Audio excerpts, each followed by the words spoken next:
আসসালামু আলাইকুম guys, welcome back to my new video.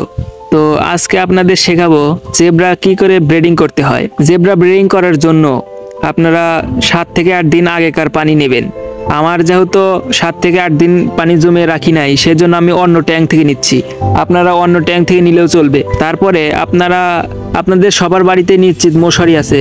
মশারির ছেঁড়া অংশ আমি যেভাবে দেখাচ্ছি বালতিতে সেইভাবে রাখবেন। তারপর পাথর দেবেন যেন ভেসে না ওঠে, মাছগুলো যাতে না মারা যায়। সুন্দরভাবে এগুলো প্রসেসিং করে তারপরে 7 থেকে 8 দিন আলাদা করে রাখা মাছ, মানে ছেলে এবং মেয়ে 7 থেকে 8 দিন আলাদা করে রাখবেন আগে থেকেই, যেন তারা একে অপরকে না দেখে, এরকম পাত্রে রাখবেন। তারপরে সুন্দরভাবে মাছগুলো ধরে নেবেন। আমি যেভাবে ধরে নিচ্ছি আপনারা সেভাবে ধরে নেবেন। তো আমি সুন্দরভাবে ধরে নিচ্ছি। আপনারা দেখতেই পাচ্ছেন কিভাবে ধরে নিলাম এবং কত মাছের ডিম হয়েছে কিরকম। এটা ধরতে অনেক কষ্ট হয়েছে। ভিডিওতে দেখানো নিয়মে আপনারা সুন্দরভাবে মাছগুলো রেখে দেবেন একসাথে। তারপর এমন জায়গায় রাখবেন যাতে আলো একটু অল্প আসে, যেমন ছায়া ছায়া ঘরের ভিতরে রাখতে পারেন, সমস্যা নাই। আমি ঘরের ভিতরে নিয়ে যাচ্ছি।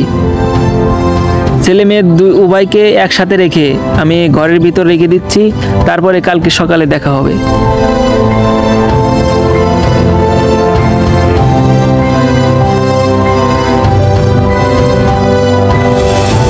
আমি ঘরের ভিতর রাখছিলাম, তা একটা ভাইয়ের থেকে পরামর্শ নিলাম যে ঘরের ভিতর রাখলে কোনো সমস্যা হয় কি না। সে ভাই বলল যে ঘরের ভিতর রাখলে অনেক ডিস্টার্ব হয়, এমন জায়গায় রাখতে হবে যেন কোনো আওয়াজ কিংবা ঠুকঠাক শব্দ না হয়। সেই রকম শব্দ হলে এরা সমস্যা ফিল করে, সেই জন্য এরা ডিম দেয় না। আমি সেই জন্য ঘর থেকে বের হয়ে এমন জায়গায় রাখলাম, বাড়ির ভিতরে রাখলাম।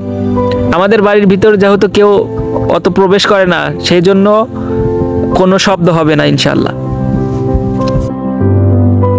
পরবর্তী ভিডিওতে আপনাদের দেখাবো ডিম থেকে বাচ্চা কি করে হ্যাচ করতে হয়।